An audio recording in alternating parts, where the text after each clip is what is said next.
ce qui se trame dans ce pays. Je voudrais m'interroger sur ce qui est en cours dans les circuits du pouvoir. La militarisation de la ville, la militarisation de l'État, la militarisation des institutions augure des jours tristes pour ce pouvoir. Vous savez, je me suis interrogé en passant devant les camières, de quoi ont-ils peur autant?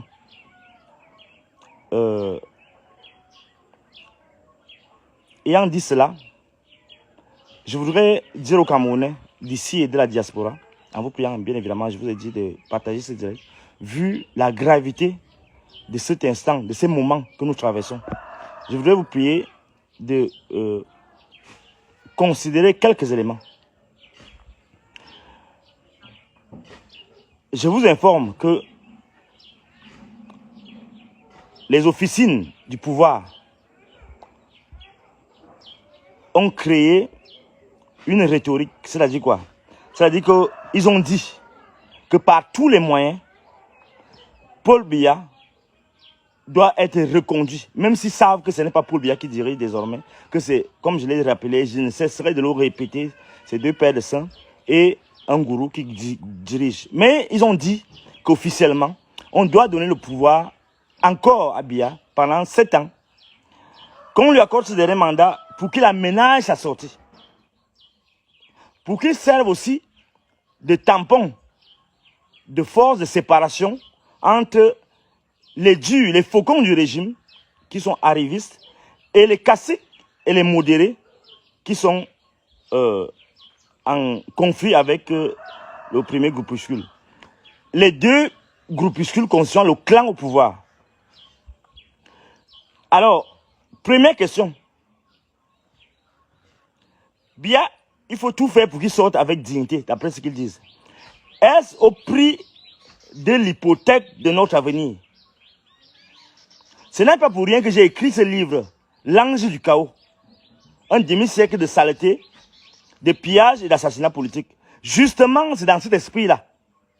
On nous dit maintenant, d'après ce qu'on vient me dire, moi ici, que on reprend le pouvoir pour que Biya ait les obsèques officielles éventuellement et que il voit comment il peut aménager une sortie, une sortie honorable.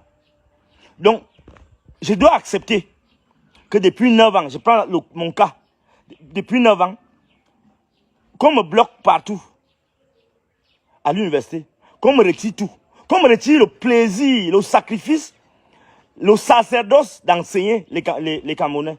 Parce qu'il faut qu'on laisse le président reprendre un nouveau mandat. C'est ça la mission que certains missionnaires que j'ai reçus m'ont répercuté. Alors, on doit mettre notre avenir entre parenthèses. En fait, ça veut dire quoi? Ça veut dire que on doit laisser que les injustices se fructifient. On doit laisser que Atanganji menace toujours les gens. On doit laisser que les gens soient dans les can-gates, les machins, pendant 7 ans encore. En fait, on me fait dire, on voit les gens me dire que laisse d'abord qu'ils reprennent et il va faire le nettoyage. Qui va faire le nettoyage? Si Biya n'a pas été capable de faire le nettoyage pendant 43 ans, quand est-ce qu'il pourra faire le nettoyage? Quand on m'envoie dire que laisse d'abord, il faut qu'il reprenne le pouvoir et tu vas voir ta situation, tout ça, tous tes problèmes seront arrangés. Vous vous moquez de qui? Vous vous moquez de qui? Ça ne va pas passer. Et là, la deuxième chose que je devais dire, c'est que, vu ce qui se passe, vu le hold-up, vu le banditisme, vu l'immoralisme, vu l'imposture régnante actuellement, il faut une insurrection. Une insurrection morale, politique, intellectuelle. Il faut s'insurger en fait. Cette insurrection spirituelle, morale, et politique est plus que jamais indispensable. Vous savez, le tout n'est pas de faire des marches, le tout n'est pas d'aller dans les ambassades, le tout n'est pas... Non. Il est question d'abord de se retrouver avec soi-même. De se retrouver, je donne les modalités de ce qu'il faut faire, de se retrouver dans des groupes, dans des tontines, dans des réunions, dans des cercles restreints pour penser qu'est-ce qu'il faut faire après la publication des listes par le Conseil constitutionnel.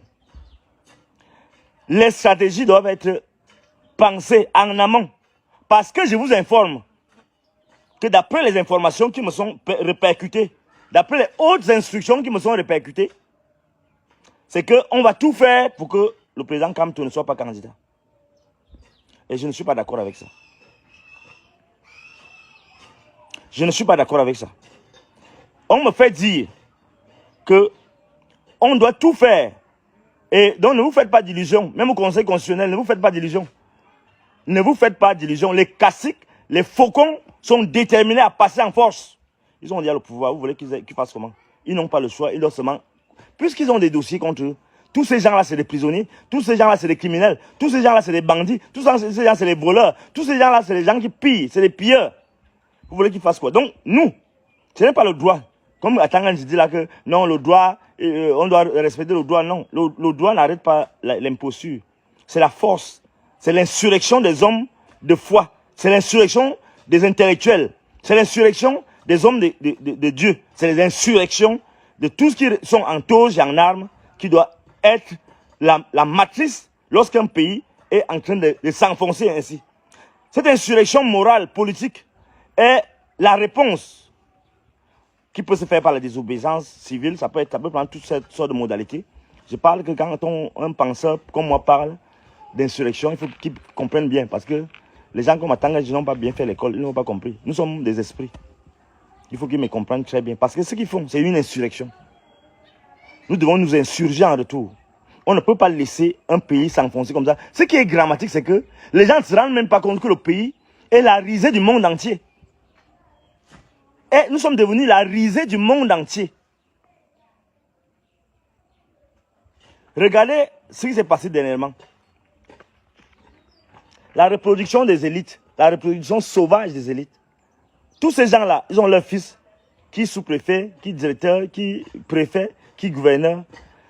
Et vous croyez qu'ils ont envahi tous les grandes sociétés d'État. C'est une insurrection contre la République. C'est une insurrection contre le bon goût. C'est une insurrection contre le bon sens. C'est une insurrection contre tout ce qui est scrupules moraux, scrupules religieux, scrupules spirituels. On ne peut pas accepter que pendant 7 ans encore, qu'un dirigeant absent, alors qu'on est, je sais pas combien, 30 millions de Camerounais, qu'on puisse me dire que c'est le seul qui puisse être en même de conduire nos destins, ou du moins de mettre en péril nos destins, parce qu'il ne gouverne pas. Je dis que ce n'est pas moi qui prends le chaos, c'est l'ange du chaos qu'on doit mettre de côté. Toutes les justifications que vous voulez trouver là, que non, ce n'est pas Biya, ce sont les ministres, je ne crois pas que c'est cette petite musique qu'on a distillée dans les oreilles des Camerounais pendant des années, pendant des dizaines d'années. Et je le dis tout calmement, que le pays n'appartient pas au clan Gongo. Le pays n'appartient pas à la clique de Babouké. Le pays n'appartient pas à la clique des Super Boulot. On ne peut pas se permettre 7 ans encore d'inertie, de bêtises, d'assassinats politiques, de pillages. Si nous sommes en démocratie, vous nous dites. Si nous sommes en dictature, vous nous dites. Si nous sommes en pays de non-droit, comme c'est le cas, comme je le pense d'ailleurs, vous nous dites. Si c'est l'anomie qui règne, qui gouverne, si tout le monde peut se permettre n'importe quoi, sous le prétexte que des vieillards sont au pouvoir, il faut qu'on en profite. Vous nous dites aussi. Nous ne pouvons pas nous permettre. Je réponds donc à ceux qui sont venus me voir pour me dire que non, il faut laisser que le président prenne encore le pouvoir pour qu'on puisse espérer quelque chose. Non, on ne va pas se le permettre. vous comprenez pourquoi je dis qu'on ne peut pas se le permettre? Parce que quand les gens qui sont supposés être au gouvernement passent le temps à diviser, à manipuler l'opinion, à manipuler les partis politiques. On entend partout, Ngongo, Avonayolo, Tangadji, ils ont appelé tel, Denis Kouemo, ils ont appelé tel, le gars qui est le père du MRC, du PCN là, il s'appelle qui? Celui qui avait le parti d'abord avant, qui a créé le parti. Ils appellent Yebga, ils appellent Bapolipot, ils appellent tout le monde, ils divisent. Nous sommes en démocratie. Vous voulez, et c'est Tangadji qui est le premier à dire que non, les choses doivent se passer dans les normes. Il raconte quoi encore là? Il dit que on va agir sans état d'âme. Un gouvernement qui agit sans état d'âme. Un gouvernement, un régime qui dit agir contre son peuple sans état d'âme. Vous imaginez ça? Et les gens sont là tranquilles.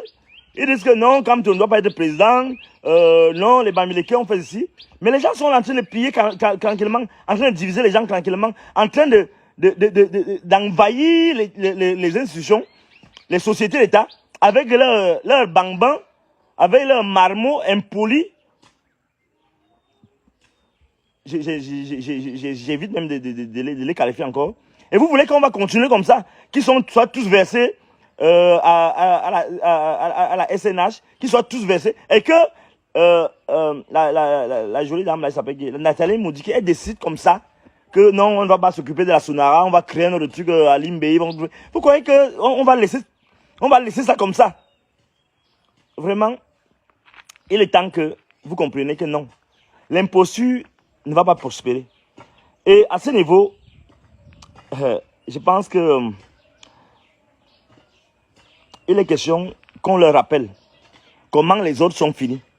Et ça ne sert à rien. La répétition est la mère de la science, la mère de la pédagogie. On leur rappelle comment les Ali Bongo, les Mobutu sont finis, les Ben Ali, tous ces gens-là sont finis. Les Lansana Conté, tous ces gens-là, parce que les gens ne regardent les pires dictateurs même, comme le gars de Omar El-Béchir, qui était plus puissant même que ce qu'ils fabriquent là maintenant là, ils sont finis très mal. Donc, qui ne s'illusionne même pas que les Camerounais, parce que les gens observent que les Camerounais vont laisser faire prospérer cette imposture. Les gens observent. Les gens observent. Si vous dites que les choses doivent être claires, que c'est la loi, quelle est la loi qui interdit à Kamtou d'être candidat? Quel est l'élément qui justifie cette imposture?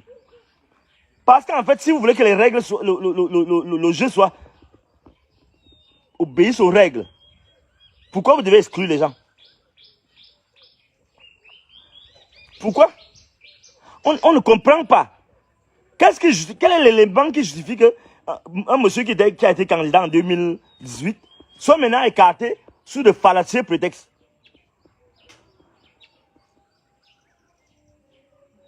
Hein, sous les fallacieux prétextes. Non, il est question qu'on revoie ça. Et là, je dois dire quelque chose. C'est juste une parenthèse. Je dois revenir sur l'incident de dimanche dernier, avant qu'on continue. Dimanche dernier, nous avons vu en scène une autre manifestation de ce que je peux appeler des consciences dégénérées.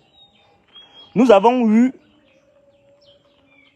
à assister à un spectacle terrible de deux consciences dévergondées, dégénérées, de deux théoriciens ou praticiens de l'extermination.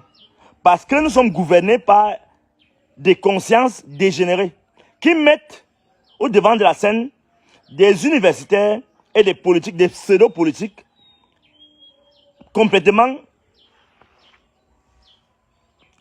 déphasés, complètement enfoncés dans l'immoralisme. Vous avez assisté tous à ce qui s'est passé à Info TV, une chaîne que je m'abstiens de qualifier, où Olangini et Elimi Lobé ont ouvertement prêché la haine tribale. Et je sais, le CNC, toute la banque, la machine de propagande et des institutions vendues du renouveau n'ont pas regardé ça. Le CNC n'a pas regardé ça. Non, ils n'ont rien vu. C'est pourquoi je me suis levé pour protester contre cette bêtise, ce goût de la mort On ne peut pas laisser que des impostures comme ça. Et c'était un acte politique majeur. Me lever, dire que non, on ne peut pas accepter que dans un pays qui se respecte, dans un pays multiethnique, des individus pseudo-intellectuels, pseudo-universitaires, des politiciens animés par la haine tribale, puissent avoir pignon sur lui. Il fallait que je me lève pour dire que non, l'imposture doit s'arrêter. Et vous savez, c'est l'occasion de leur rappeler, ces gens qui préparent le génocide dans ce pays, c'est de leur rappeler ceci. On a vu le génocide des Khmers rouges. On a vu le génocide rwandais. On a vu le génocide, la Shoah. Et à la tête de ces génocides, on a vu ces politiciens aux consciences avachis, dégénérés, ces universitaires, idéologues de l'extermination, théoriciens de l'extermination, praticiens de la mort des concitoyens. On a vu aussi bien au Cambodge, aussi bien au Rwanda, aussi bien en Allemagne nazie, ces gens prennent le dessus sur les consciences les plus tempérées. Nous n'allons pas accepter que l'université camerounaise, nous n'allons pas accepter que la scène politique camerounaise soit occupée par des imposteurs, par des haineux, par des idéologues de l'extermination de la trempe de Elimbi Lobé et Ounan-Guinée. Nous allons les affronter. Nous n'allons pas accepter que des gens qui n'ont aucune notion de la République, comme à Tanganji, comme Galax et toi, se permettent de s'aimer la mort, le crime. Nous n'allons pas l'accepter. Nous allons user les moyens d'une insurrection morale et intellectuelle pour les affronter. Ceux qui appellent l'armée, ils font ce qu'ils veulent faire. Nous allons faire notre part dans le strict respect de l'idée que nous faisons de la République. Nous n'allons pas baisser la garde. Et c'est ici le moyen de vous dire, de prêcher l'union. Sans l'union, on ne peut pas s'en sortir. C'est pourquoi je vais donner ici et maintenant ma vision. Rentre là-bas. Je vais donner ma vision sur comment je vois l'avenir. Mesdames et messieurs, le Conseil constitutionnel va invalider à son tour la candidature de Maurice Kamto. Parce que le mot d'ordre, c'est de faire passer les pseudo-opposants pour affronter Ngongo, la candidature de Ngongo, la candidature de Nathalie Modiki, la candidature de Atanganji, la candidature de Mvondayolo, la candidature de Babouke. On va donc fabriquer, comme d'habitude, leurs opposants, leurs faux opposants, parce que avant même la publication de la liste, ce qui s'est passé avec la candidature de Cabral Libi, c'était quoi? C'était, on lui forçait la main. Tout ce que vous avez vu là, tout le cinéma là, c'était pour qu'on lui force la main à ceux qui se condamnent seulement de petits honneurs.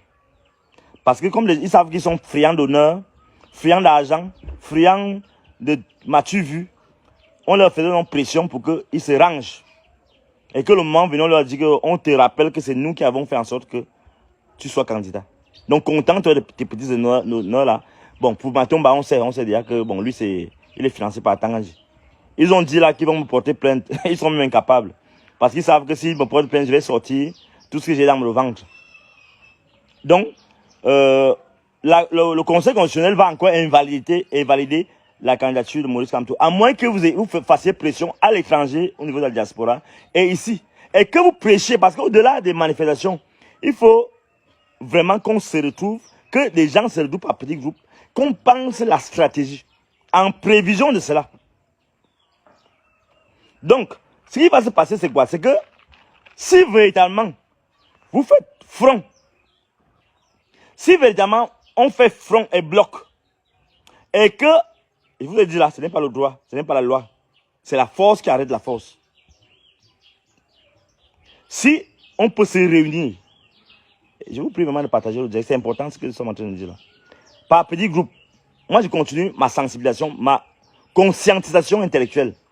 Aussi bien des cercles du pouvoir, parce que dans le pouvoir, on retrouve aussi les gens qui sont un peu normaux, aussi bien dans la population. Il est important que vous compreniez que si réellement on ne fait pas bloc qui ne rencontre pas la résistance du peuple camerounais, ils ne vont jamais lâcher. Si on ne fait pas bloc, si on n'arrête pas ces gens, ils ne vont pas s'arrêter. On a vu ça partout. Vous voyez, les gars sont dans la jouissance, dans la réjouissance. Vous croyez qu'ils vont arrêter d'eux-mêmes? Non. D'autant plus qu'ils savent qu'ils sont tous des prisonniers. D'autant plus qu'ils savent qu'ils ont les dossiers des crimes d'État. Ils ont les morts, des cadavres qui attendent. Ils doivent justifier ces cadavres. Ils doivent justifier la mort des Camerounais. Ils doivent justifier tous les scandales, tous les immeubles qu'ils ont partout. Ils vont justifier d'où leur vient cet argent.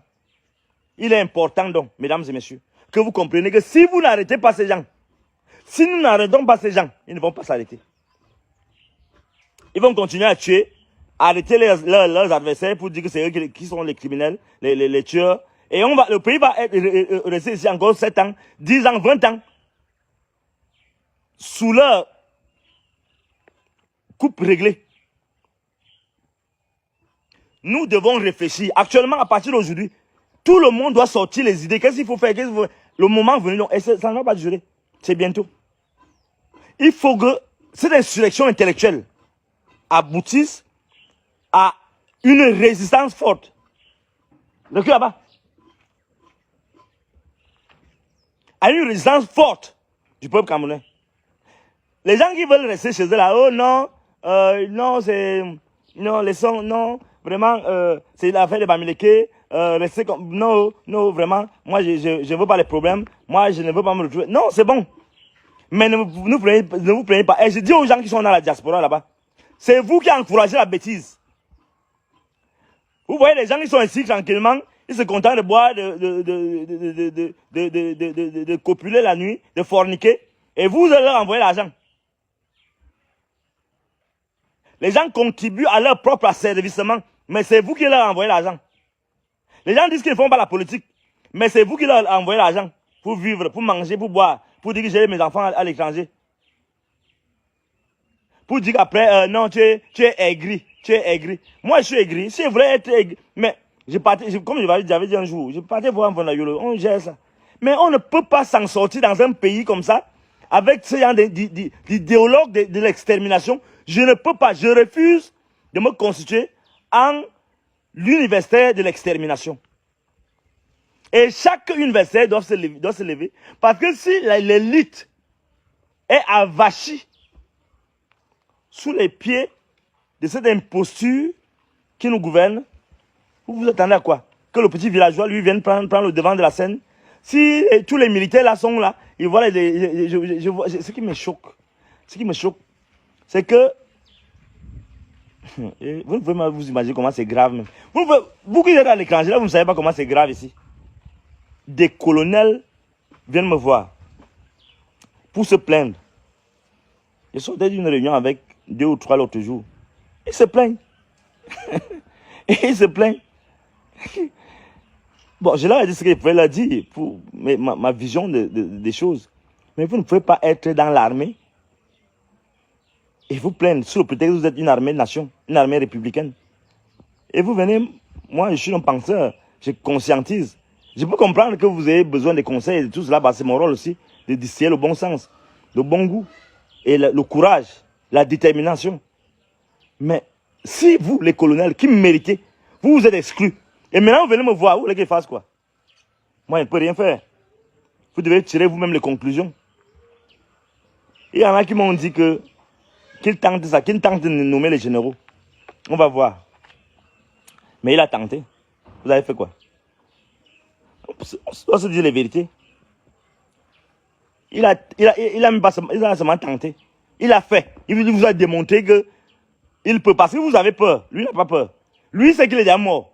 Il sait qu'il est déjà en prison. Ngongo, lui, c'est déjà que tellement on le déteste, peut-être même pour rien, hein, peut-être pour rien, parce que moi, je ne le connais pas. Je ne sais pas qui c'est. Je ne l'ai jamais vu. On s'est rencontrés par hasard dans un dossier compliqué de Martinez. Mais ça, mais je ne le connais pas physiquement. Mais il vous démontre que lui n'a pas peur. Mais vous avez peur. Mais vous êtes des militaires, vous êtes des colonels, vous êtes des machins. Vous venez vous plaindre, vous miaulez. Au cas, lui, vous dit que c'est moi. Mais en fait, je vous comprends. On a connu ça aussi avant avec les autres. Hein, avec les, Mohamed Ali, avec, pas Mohamed, avec Ali Bongo, avec Bouteflika et la banque qui gouvernait en ce moment-là. Mais à un moment, lorsque les gens ont décidé, je sais que votre temps de la décision va venir.